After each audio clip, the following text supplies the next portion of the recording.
magandang umaga mga kaibigan, mga kalingap. Dito tayo ngayon at susundin natin si Maribel. Start kasal na yata ang mangyayari mga kaibigan.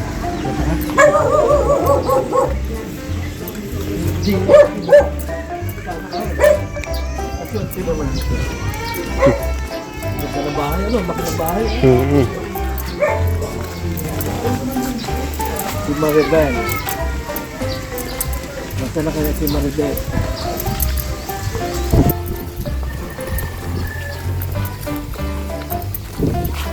Magandang umaga.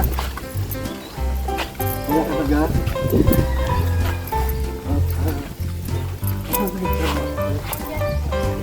So, ano talaga na mag-atras? Masaya yung opportunity. Talagang ilang percent yung kagustuhan mong makasal na? 100%. 100%? Ay siya, bihis ka na. Para naman sa ganun ay mas maganda. Saan ang mister mo? Saan? Bisik. Bihis ang mister mo? Ikaw pala mister niya? Apo. Ay, ba't di ka pa nag-bihis? Nagluluto po kami ay kaya. Nagluluto. Kasama ka ba? Sasama po. Kasama ka? Yan na yung ano mo? Nag-bihis mo? Okay lang po yata ito. Pwede na yan. Papakasal na kayo eh. Ilang percent ba ano talagang gapatali ka na talaga? Sure na po yan. Sure ka? 100% na po. 100% na no, mag-anak na baga ano? Siya po, 6 months. 6 months na. Maganda pati nung makakasal kayo kasi dahil doon sa bata. Siya Kaya talagang may basbas ng Panginoon yung inyong pagiging mag-asawa. Hindi yung ano na walang walang basbas ng Panginoon. Alam niyo? Nagluluto po kami ng ng gelatin. Gusto daw po niya. Oh. Ay, dyan po kami nagluto para di aksaya sila. Ganda nito lugar ninyo. Pagka wala kang gawa, tapos nabasa mo lang yun. Kaya po, para sa Sabado po. Bukas po ay maalis kami eh. Saan po tayo? Bukas. Mapunta po kaming napilihan, mapaaraw po ako. Ganda dito ang lugar ninyo. Napakaswerte, laking bahay. Laking bahay ito. Hindi naman sa pag-ano ilang taon ako sa OFW, 13 years ako na OFW. Pero wala akong bahay eh. Kaya pangalagaan talaga ninyo itong bahay namin. Kasi ito ay pagmamayari na talaga ninyo. Ito yung masasabi na unang hakbang ninyo para sa pagsasama. Wala na kayong problemahin sa bahay. Ang kasuhin nyo na lang yung panghanap buhay. Kasi yung mag-asawa kasi kadalasan pagka mag-asawa, ang uunahin bahay. Kasi nakasunok sa iba. Eh di, ikaw, okay na, may bahay ka na. Basta kung pagkakabuhay na lang. Panganap buhay na. Paghanap buhay na lang. Kasi yung ibang nagiging beneficiaries kasi, porkit iniano na sa kanila ng kanila, parang inapabyaan na. Kung kaunting damage, hindi nila nire-repair, nasasayang yung bahay. Kasi kahit Sayang din ba, po yung ganda ng bahay. alimbawa, mayroong nakita dyan na kaunting sira, mahahayaan mo yan, lalaki ng lalaki. Ay kung kalimbawa, matangkian mo na kagad, o hindi magawaan mo ng paraan. Diba? Isipin mo, kakasal ka na, oh. Baka si Kuya Bal pa maghanda niyan. Oo, grabe. sigurado yan. Talagang Wala nga napakapat. po kami budget. Kahit nga, pakuskus ka sa kuko, baka nandyan yung buinas. Hindi, ganun yan ba yun? Ganito ba ganyan? Para pabuinas ba ga, oh? Pabuinas ba kayo? Kaya ganun man. Engineer, dapat kumuskus ka din, Sige, engineer. puno na. Oo. Okay ka na?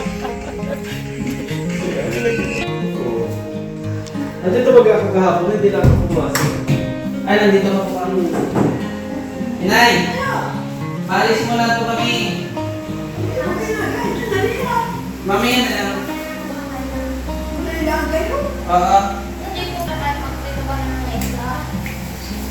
Baba na si nanay, may masama pakiramdam? Masama?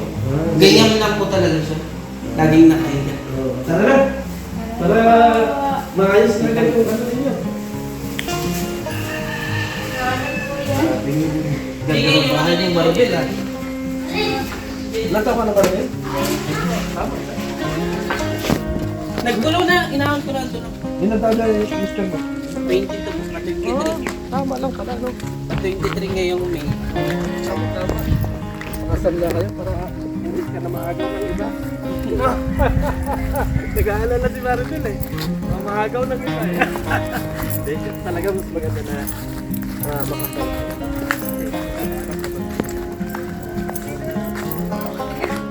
Parang po akin pag nababae siya, may hawak na akong papel. Oo, pwede mo na siyang ipakulong. Kapag ng babae pa siya, di ba?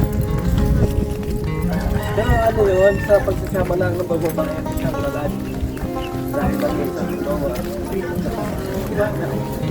Pero wala naman po. Baka na. Sa high school po.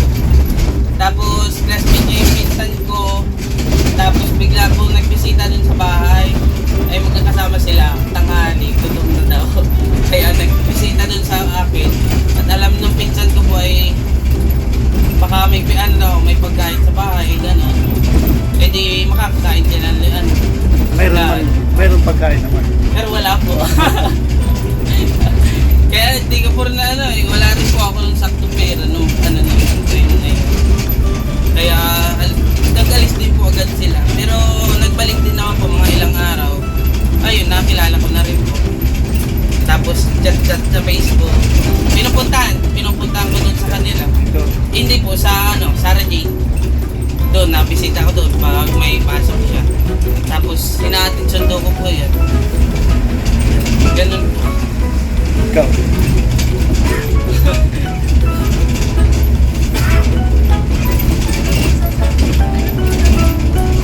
Ano po, inakit po ako ng pinsan niya po dun sa bahay nila. Kasi nag-aano po kami, naglalayas po kami nun.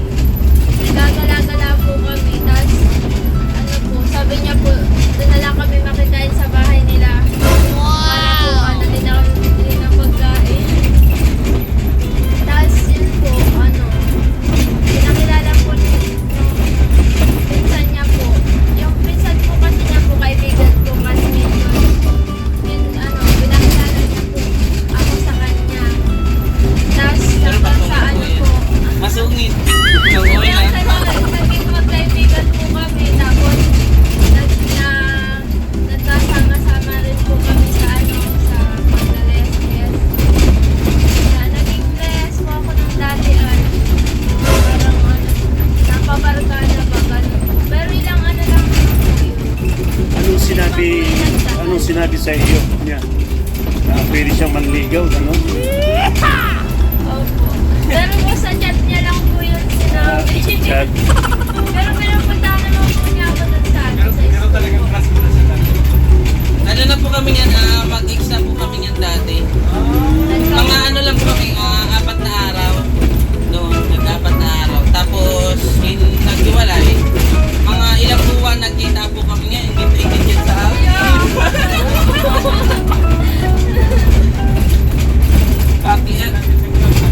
Kaya ano po ako nung dati, may jowa din po ako nung dati. Nakita ko yung galit na galit na yun sa akin. Kaya tapos, nung naghiwalay kami, naging close po ulit kami. Nagkita ulit kami.